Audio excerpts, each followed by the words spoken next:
ಬಂಧುಗಳೇ ನಮಸ್ಕಾರ, ಹೇಗಿದ್ರಿ ನೀವೆಲ್ಲರೂ? ನಾನು ಸುಬ್ರಹ್ಮಣ್ಯ ಎಸ್ ಹಂಡಿಗೆ. ಬಂಧುಗಳೇ, ರಾಜ್ಯ ರಾಜಕಾರಣದಲ್ಲಿ ಬಹುದೊಡ್ಡ ಬೆಳವಣಿಗೆ ಆಗ್ತಾ ಇದೆ.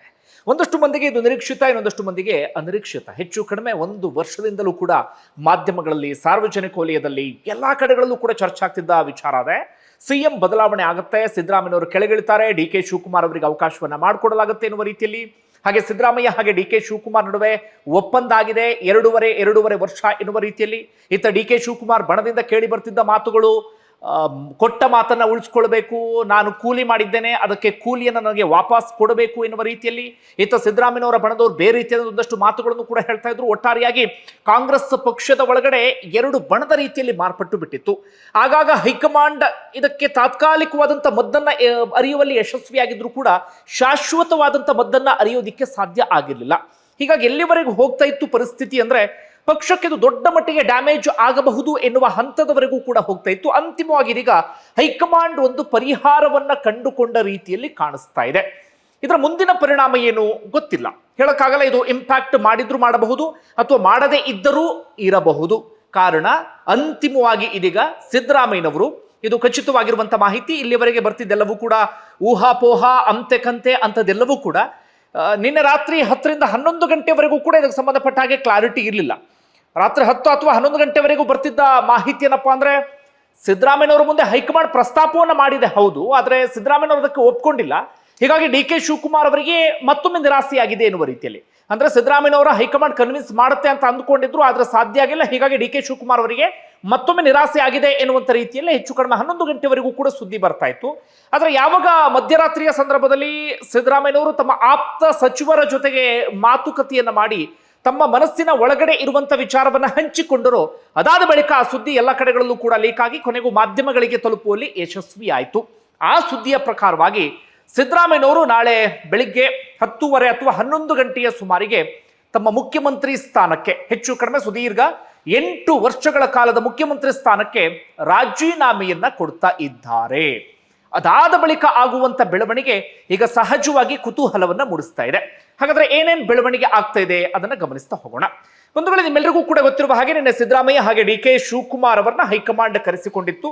ಅದರಲ್ಲಿ ಬಹುತೇಕ ಮಾತನಾಡಿದ್ದು ಸಿದ್ದರಾಮಯ್ಯನವರ ಜೊತೆಗೆ ರಾಹುಲ್ ಗಾಂಧಿ ಅವರ ಮುಂದೆ ಒಂದಷ್ಟು ಆಯ್ಕೆಗಳನ್ನು ಕೂಡ ಇಡಲಾಗಿತ್ತು ಎನ್ನುವಂತ ಸಂಗತಿ ಗೊತ್ತಾಗ್ತಾ ಇದೆ. ರಾಜ್ಯಸಭೆಗೆ ಬನ್ನಿ, ಅಲ್ಲಿ ವಿಪಕ್ಷ ನಾಯಕರನ್ನ ಮಾಡ್ತೀವಿ, ನಿಮ್ಮ ಮಗನಿಗೆ DCM ಪಟ್ಟವನ್ನ ಕೊಡ್ತೀವಿ ಅನ್ನೋದಕ್ಕೆ ಸಂಬಂಧಪಟ್ಟ ಹಾಗೆ ಸಿದ್ದರಾಮಯ್ಯನವರು ಅದನ್ನ ಕಂಪ್ಲೀಟ್ ಆಗಿ ತಿರಸ್ಕರಿಸಿದ್ದಾರಂತೆ. ನನಗೆ ರಾಜ್ಯ ರಾಜಕಾರಣ ಒಗ್ಗಿದಷ್ಟು ರಾಷ್ಟ್ರ ರಾಜಕಾರಣ ಆಗಲ್ಲ, ನನಗೆ ಬರಲ್ಲ ಎನ್ನುವಂತ ರೀತಿಯಲ್ಲಿ.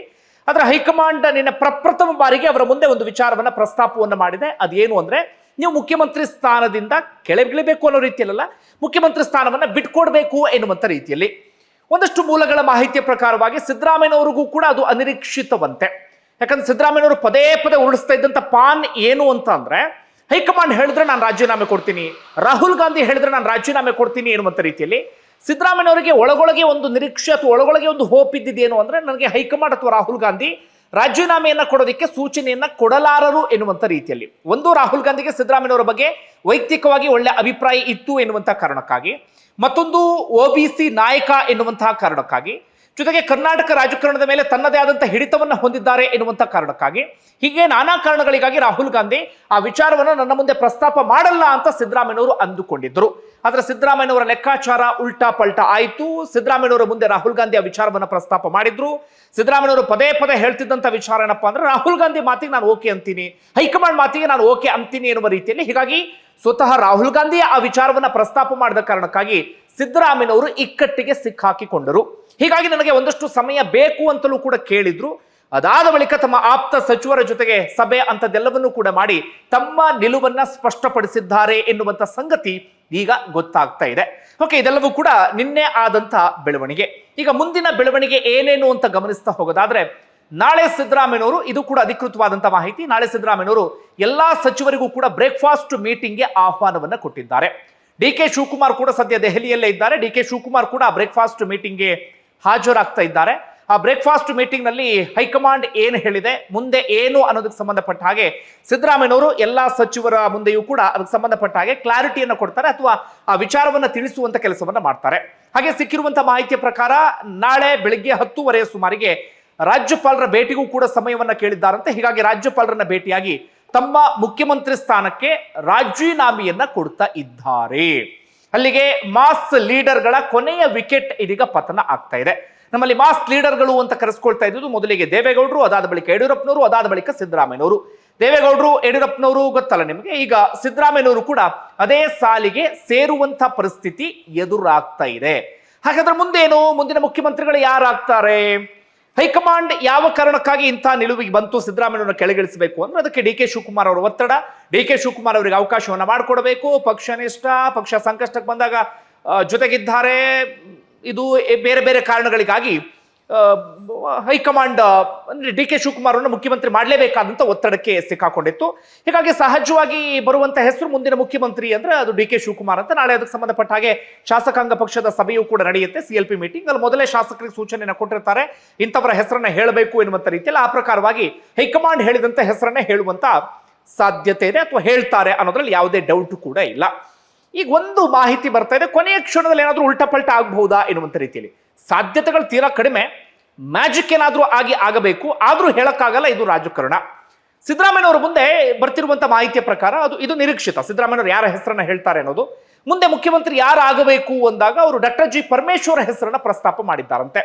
ಕಾರಣ ಇಲ್ಲಿವರೆಗೆ ದಲಿತ ಮುಖ್ಯಮಂತ್ರಿ ಆಗಿಲ್ಲ, ಹಿಂದೆಯೂ ಕೂಡ ಮುಖ್ಯಮಂತ್ರಿ ಆಗುವಂತ ಅವಕಾಶ ಇತ್ತು, ಅವರು ತಪ್ಪಿಸ್ಕೊಂಡ್ರು. ಈಗ ಒಂದು ದಲಿತ ಮುಖ್ಯಮಂತ್ರಿ ಮಾಡಿದ ರೀತಿಯಲ್ಲಿ ಆಗಿಬಿಡುತ್ತೆ, ದಲಿತರಿಗೊಂದು ಅವಕಾಶವನ್ನ ಮಾಡಿಕೊಟ್ವಿ ಎನ್ನುವ ರೀತಿಯಲ್ಲಿ ಆಗಿಬಿಡುತ್ತೆ ಎನ್ನುವ ರೀತಿಯಲ್ಲಿ. ಜೊತೆಗೆ ಡಾಕ್ಟರ್ ಜಿ ಪರಮೇಶ್ವರ್ ಸಿದ್ದರಾಮಯ್ಯನವರಿಗೆ ಆಪ್ತರು. ಜೊತೆಗೆ ಡಿ ಕೆ ಶಿವಕುಮಾರ್ ಅವರು ಒಂದು ರೀತಿಯಲ್ಲಿ ಅವ್ರ ನಡುವೆ ಒಂದು ಹಠ, ಪ್ರತಿಷ್ಠೆಯ ಕದನ ಎಲ್ಲವೂ ಕೂಡ ಇದೆಯಲ್ಲ. ಹೀಗಾಗಿ ಡಾಕ್ಟರ್ ಜಿ ಪರಮೇಶ್ವರ್ ಅವರ ಹೆಸರನ್ನ ಪ್ರಸ್ತಾಪ ಮಾಡಿದ್ದಾರೆ ಎನ್ನುವಂತ ಸಂಗತಿ ಗೊತ್ತಾಗ್ತಾ ಇದೆ. ಹೈಕಮಾಂಡ್ ಅದನ್ನ ಕೇಳುತ್ತಾ ಗೊತ್ತಿಲ್ಲ. ಇನ್ನೊಂದು ಕಡೆ ಡಾಕ್ಟರ್ ಜಿ ಪರಮೇಶ್ವರ್ ಇವತ್ತು ಮನೆಯಲ್ಲಿ ಹೋಮ ಹವನ ಅಂತದೆಲ್ಲವನ್ನೂ ಕೂಡ ಮಾಡಿಸ್ತಾ ಇದ್ದಾರೆ. ಒಂದು ಸಣ್ಣದಾಗಿರುವಂತ ನಿರೀಕ್ಷೆ ಏನಾದ್ರೂ ಇದ್ದರೂ ಇರಬಹುದು. ಹೀಗಾಗಿ ನಾಳೆಯ ಬೆಳವಣಿಗೆ ಕುತೂಹಲ ಮೂಡಿಸ್ತಾ ಇದೆ. ಬಹುತೇಕ ಮುಂದಿನ ಮುಖ್ಯಮಂತ್ರಿ ಡಿ ಕೆ ಶಿವಕುಮಾರ್ ಆಗುವಂತ ಎಲ್ಲಾ ಸಾಧ್ಯತೆಗಳು ಕೂಡ ಇದೆ. ಕೊನೆ ಕ್ಷಣದಲ್ಲಿ ಏನಾದ್ರೂ ಮ್ಯಾಜಿಕ್ ಆಯ್ತು ಅಂತಾದ್ರೆ ಅಂಥದ್ದೇನಾದ್ರೂ ಆಗಬಹುದು. ಈಗ ಮತ್ತೇನೇನು ಬೆಳವಣಿಗೆ ಆಗ್ತಾ ಇದೆ? ಕೆಪಿಸಿಸಿ ಅಧ್ಯಕ್ಷ ಸ್ಥಾನಕ್ಕೆ ಡಿ ಕೆ ಶಿವಕುಮಾರ್ ರಾಜೀನಾಮೆಯನ್ನ ಕೊಡ್ತಾರೆ. ಅಲ್ಲಿಗೆ ಕೆಪಿಸಿಸಿ ಅಧ್ಯಕ್ಷರಾಗಿ ಸತೀಶ್ ಜಾರಕಿಹೊಳಿ ನೇಮಕವಾಗುವಂತ ಎಲ್ಲಾ ಸಾಧ್ಯತೆಗಳು ಕೂಡ ಇದೆ. ಹಾಗೆ 3 ರಿಂದ 4 DCM ಹುದ್ದೆಗಳನ್ನು ಸೃಷ್ಟಿ ಮಾಡುವಂತ ಸಾಧ್ಯತೆ ಇದೆ ಎನ್ನುವಂತ ಮಾತುಗಳು ಕೂಡ ಕೇಳಿ ಬರ್ತಾ ಇದೆ. ಜಾತಿವಾರು ಲೆಕ್ಕಾಚಾರದಲ್ಲಿ ಅಲ್ಪಸಂಖ್ಯಾತ ಕೋಟದಿಂದ ಜಮೀರ್ ಅಹಮದ್, ಹಾಗೆ ಸಿದ್ದರಾಮಯ್ಯನವರ ಮಗ ಅಂತ ಪ್ರಸ್ತಾಪ ಮಾಡಿದ್ದಾರಂತ. ಸಿದ್ದರಾಮಯ್ಯ ಒಪ್ಕೊಳ್ಳುವಂತ ಸಾಧ್ಯತೆ ತೀರಾ ಕಡಿಮೆ ಎನ್ನುವಂತ ಮಾತುಗಳು ಕೇಳಿ ಬರ್ತಾ ಇದೆ. ಇನ್ನೊಂದು ಪ್ರಿಯಾಂಕಾ ಖರ್ಗೆ, ಮಲ್ಲಿಕಾರ್ಜುನ ಖರ್ಗೆ ಅವರ ಪುತ್ರ. ಅದೇ ರೀತಿಯಾಗಿ MB ಪಾಟೀಲ್ ಅವರ ಹೆಸರು ಕೂಡ ಮುನ್ನೆಲೆಯಲ್ಲಿ ಇದೆ. ಇದೆಲ್ಲ ಯಾಕೆ ಅಂದ್ರೆ ಡಿ ಕೆ ಶಿವಕುಮಾರ್ ಅವರು ಮುಖ್ಯಮಂತ್ರಿ ಆದರೂ ಕೂಡ ಒಂದು ರೀತಿಯಲ್ಲಿ ಸಿದ್ದರಾಮಯ್ಯನವರ ಕಂಟ್ರೋಲ್ನಲ್ಲೇ ಎಲ್ಲವೂ ಇರಬೇಕು ಎನ್ನುವಂತ ರೀತಿಯಲ್ಲಿ. ಇದು ಒಂದು ಬೆಳವಣಿಗೆ. ಮತ್ತೊಂದು, ಸಚಿವ ಸಂಪುಟ ಪುನರ್ರಚನೆಯೂ ಕೂಡ ಆಗುತ್ತೆ. ಸಂಪೂರ್ಣವಾಗಿ ಎಲ್ಲವನ್ನೂ ಕೂಡ ರೀಶಫಲ್ ಮಾಡಲಾಗುತ್ತೆ ಎನ್ನುವಂತ ಮಾತುಗಳು ಕೂಡ ಕೇಳಿ ಬರ್ತಾ ಇದೆ. ಅಲ್ಲೂ ಕೂಡ ಸಿದ್ದರಾಮಯ್ಯನವರು ತಮ್ಮ ಪಾನನ್ನ ಉರುಳಿಸಿದ್ದಾರೆ ಎನ್ನುವಂತ ಒಂದು ಚರ್ಚೆಯೂ ಕೂಡ ಇದೆ. ಅಂದ್ರೆ ಈಗ ಸಿದ್ದರಾಮಯ್ಯನವರ ಆಪ್ತ ಬಳಗದಲ್ಲಿ ಗುರುತಿಸಿಕೊಂಡಿರುವಂತಹ ಸಚಿವರಿಗೆ ಒಂದು ಆತಂಕ ಶುರುವಾಗಿರುತ್ತೆ. ಈಗ ಡಿ ಕೆ ಶಿವಕುಮಾರ್ ಮುಖ್ಯಮಂತ್ರಿ ಆದ್ರೆ ನಮ್ಮ ಭವಿಷ್ಯ ಏನು, ನಮ್ಮ ಕತೆ ಏನು ಎನ್ನುವ ರೀತಿಯಲ್ಲಿ ಸಿದ್ದರಾಮಯ್ಯನವರು ರಾಜಕಾರಣದಲ್ಲಿ ಗೊತ್ತಲ್ಲ ನಿಮಗೆ ಏನೇನು ಪಟ್ಟುಗಳನ್ನ ಪ್ರಯೋಗ ಮಾಡ್ತಾರೆ, ಎಷ್ಟು ಸ್ಟ್ರಾಂಗ್ ಎನ್ನುವ ರೀತಿಯಲ್ಲಿ. ಹೀಗಾಗಿ ಅವರೆಲ್ಲರ ಭವಿಷ್ಯವನ್ನ ಭದ್ರಗೊಳಿಸಿಯೇ ಅವರು ಮುಂದಿನ ಹೆಜ್ಜೆಯನ್ನ ಇಡ್ತಾರೆ ಎನ್ನುವಂತ ರೀತಿಯಲ್ಲಿ. ಅಂದ್ರೆ ಅವರಿಗೆ ತುಂಬಾ ಆಪ್ತರು ಯಾರಿದ್ದಾರೆ, ಅವರಿಗೆ ಸಚಿವ ಸಂಪುಟದಲ್ಲಿ ಪ್ರಮುಖ ಸ್ಥಾನಗಳು ಸಿಗೋದ್ರಲ್ಲಿ ಯಾವುದೇ ಅನುಮಾನವೂ ಕೂಡ ಇಲ್ಲ. ಅಂದ್ರೆ ಅದರ ಅರ್ಥ ಇಲ್ಲಿ ಡಿ ಕೆ ಶಿವಕುಮಾರ್ ಅವರು ಮುಖ್ಯಮಂತ್ರಿ ಆದರೂ ಕೂಡ ಒಂದು ರೀತಿಯಲ್ಲಿ ಸಿದ್ದರಾಮಯ್ಯನವರ ಕಂಟ್ರೋಲ್ನಲ್ಲೇ ಇರಬೇಕಾದಂತ ಪರಿಸ್ಥಿತಿ ಎದುರಾಗಬಹುದು ಎನ್ನುವಂತ ರೀತಿಯಲ್ಲಿ. ಹೇಗೆ ಅಂತ ಗಮನಿಸ್ತಾ ಹೋಗೋದಾದ್ರೆ, ಹೈಕಮಾಂಡ್ ಹೇಳಿದ್ದೇನು, ಈ ಜಂಜಾಟವನ್ನ ತಪ್ಪಿಸುವಂತ ಉದ್ದೇಶದಿಂದ ನಿಮ್ಮನ್ನ ನಾವು ರಾಷ್ಟ್ರ ರಾಜಕಾರಣ ಕರೆಸ್ಕೊಳ್ತೀವಿ ಅಂತ. ತುಂಬಾ ಕಡೆಗಳಲ್ಲಿ ಹಂಗೆ ಆಗತ್ತೆ. ಇಬ್ಬರು ಪ್ರಬಲವಾದಂತ ನಾಯಕರಿದ್ರು ಅಂದ್ರೆ ಅವ್ರ ನಡುವೆ ಜಟಾಪಟಿ ಇತ್ತು ಅಂತ ಆದ್ರೆ ಅದರಲ್ಲಿ ಯಾವುದೇ ನಾಯಕ ಅಲ್ಲಿ ಪ್ರಮುಖ ಸ್ಥಾನಗಳನ್ನ ಅಲಂಕರಿಸಿದಂತ ಸಂದರ್ಭದಲ್ಲಿ ಇನ್ನೋರ್ವ ನಾಯಕ ಅಡ್ಡಗಾಲು ಹಾಕುವಂತ ಸಾಧ್ಯತೆ ಅಥವಾ ಕಂಟ್ರೋಲ್ ಮಾಡುವಂತ ಪ್ರಯತ್ನ ಮಾಡುವ ಸಾಧ್ಯತೆ ಅಂತದೆಲ್ಲವೂ ಕೂಡ ಇರುತ್ತೆ. ಆಗ ಹೈಕಮಾಂಡ್ ಅದಕ್ಕೆ ಹೇಗೆ ಮದ್ದನ್ನ ಅರಿಯುತ್ತೆ ಅಂದ್ರೆ ಆ ಇನ್ನೋರ್ವ ನಾಯಕರನ್ನ ರಾಷ್ಟ್ರ ರಾಜಕಾರಣಕ್ಕೆ ಕರೆಸಿಕೊಳ್ಳಲಾಗುತ್ತೆ. ಈಗ ಸಿದ್ದರಾಮಯ್ಯನವರಿಗೆ ಮಾಡೋದಕ್ಕೆ ಹೊರಟಿದ್ದು ಕೂಡ ಅದನ್ನೇ, ನೀವು ಬನ್ನಿ ರಾಷ್ಟ್ರ ರಾಜಕಾರಣಕ್ಕೆ ಎನ್ನುವಂತ ರೀತಿಯಲ್ಲಿ. ಆದ್ರೆ ಸಿದ್ದರಾಮಯ್ಯನವರು ಇಲ್ಲ, ತಮ್ಮ ಪಟ್ಟನ್ನ ಅವರು ಸಡಿಲಿಸಿಲ್ಲ. ಇಲ್ಲ, ನಾನು ರಾಷ್ಟ್ರ ರಾಜಕಾರಣಕ್ಕೆ ಬಂದ್ರೆ ಏನು ಪ್ರಯೋಜನ ಇಲ್ಲ, ಈ ವಯಸ್ಸಿನ ಸಂದರ್ಭದಲ್ಲಿ ನಾನು ಈಗ ಬಂದಲ್ಲಿ ಮಾಡಬೇಕಾಗಿರೋದು ಕೂಡ ಏನು ಇಲ್ಲ ಎನ್ನುವಂತ ರೀತಿಯಲ್ಲಿ. ಹೀಗಾಗಿ ಏನೇನಾಗುತ್ತೆ ಅಂದ್ರೆ ಈಗ ಹೈಕಮಾಂಡ್ ಮಾತಿಗೆ ಭಾಗಶಃ ಒಪ್ಪಿಗೆಯನ್ನು ಕೊಟ್ಟಿದ್ದಾರೆ. ಮುಖ್ಯಮಂತ್ರಿ ಸ್ಥಾನಕ್ಕೆ ರಾಜೀನಾಮೆ ಕೊಡ್ತೀನಿ ಎನ್ನುವ ರೀತಿಯಲ್ಲಿ. ಅದರ ಮುಂದೆಲ್ಲವೂ ಕೂಡ ತಮ್ಮದೇ ಆದಂತ ರೀತಿಯಲ್ಲಿ ಪಟ್ಟನ್ನ ಸಿದ್ದರಾಮಯ್ಯವರು ಹಾಕ್ತಾ ಹೋಗ್ತಾರೆ. ಏನೇನು ಒಂದು, ರಾಷ್ಟ್ರ ರಾಜಕಾರಣಕ್ಕೆ ಹೋಗದೆ ರಾಜ್ಯದಲ್ಲೇ ಉಳಿದುಕೊಳ್ತಾರೆ ಅನ್ನೋದು ಒಂದು. ಮತ್ತೊಂದು, ಕೆಪಿಸಿಸಿ ಅಧ್ಯಕ್ಷ ಅವರ ಆಪ್ತರು ಆಗ್ತಾರೆ.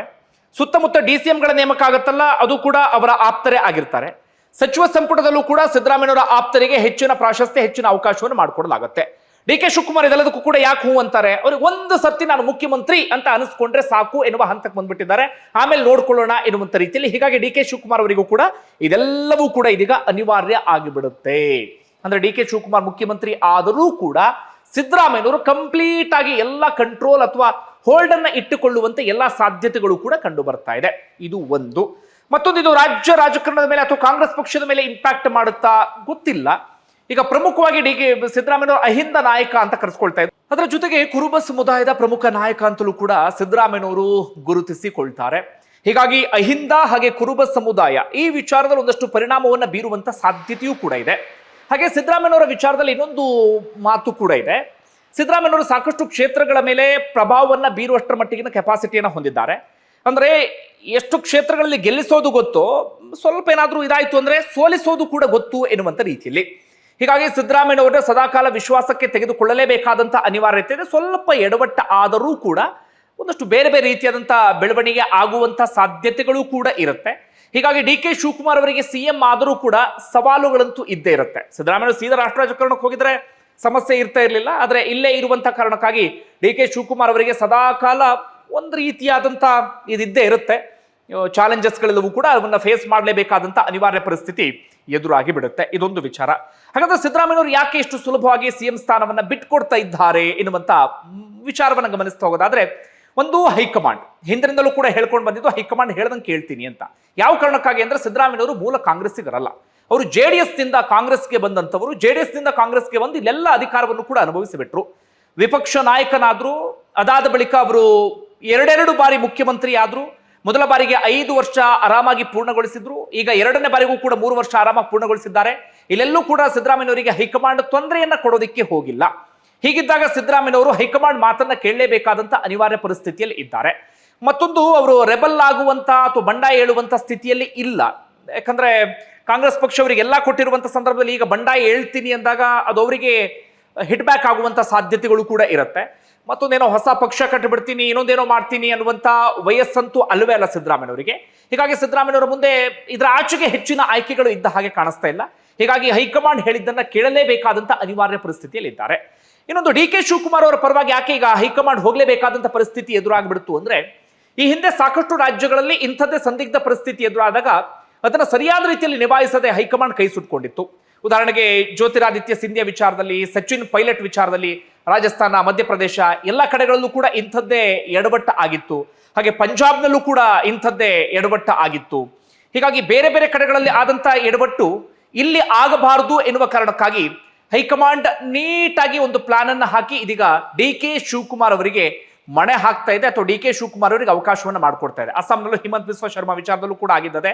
ಜೊತೆಗೆ ಡಿ ಕೆ ಶಿವಕುಮಾರ್ ಅವರ ವಿಚಾರದಲ್ಲಿ ಹೈಕಮಾಂಡ್ಗೆ ಇರುವಂತ ಒಂದು ಇದೇನಪ್ಪ ಅಂದ್ರೆ, ಪಕ್ಷ ಸಂಕಷ್ಟದಲ್ಲಿದ್ದಾಗ ಜೊತೆ ನಿಂತ್ಕೊಂಡಿದ್ದಾರೆ. ಪಕ್ಷಕ್ಕೆ ತನು ಮನ ಧನ ಎಲ್ಲ ರೀತಿಯಲ್ಲೂ ಕೂಡ ಇದು ಮಾಡಿದ್ದಾರೆ. ಪಕ್ಷದ ಮೇಲೆ ವಿಶ್ವಾಸವನ್ನ ಇಟ್ಟಿದ್ದಾರೆ, ಅಥವಾ ನಿಷ್ಠಾವಂತ ಎನ್ನುವಂತ ಕಾರಣಕ್ಕಾಗಿ. ನೋಡೋಣ ಮುಂದೆ ಇದೆಲ್ಲವೂ ಕೂಡ ರಾಜ್ಯದ ಮೇಲೆ ಏನೇನು ಪರಿಣಾಮ ಬೀರುತ್ತೆ ಅಂತ. ಇದು ಪಕ್ಷದ ವಿಚಾರ ಆಯ್ತಲ್ಲ. ಈಗ ಡಿ ಕೆ ಶಿವಕುಮಾರ್ ಅವರು ಮುಖ್ಯಮಂತ್ರಿ ಆಗಿ ಬರ್ತಾ ಇದ್ದಾರೆ. ಇದು ರಾಜ್ಯದ ಮೇಲೆ ಏನು ಪರಿಣಾಮ ಬೀರುತ್ತೆ ಕಾದು ನೋಡೋಣ. ನಿಮ್ಗೆ ಏನಿಸ್ತೆ ಕಮೆಂಟ್ ಮಾಡಿ. ಧನ್ಯವಾದ.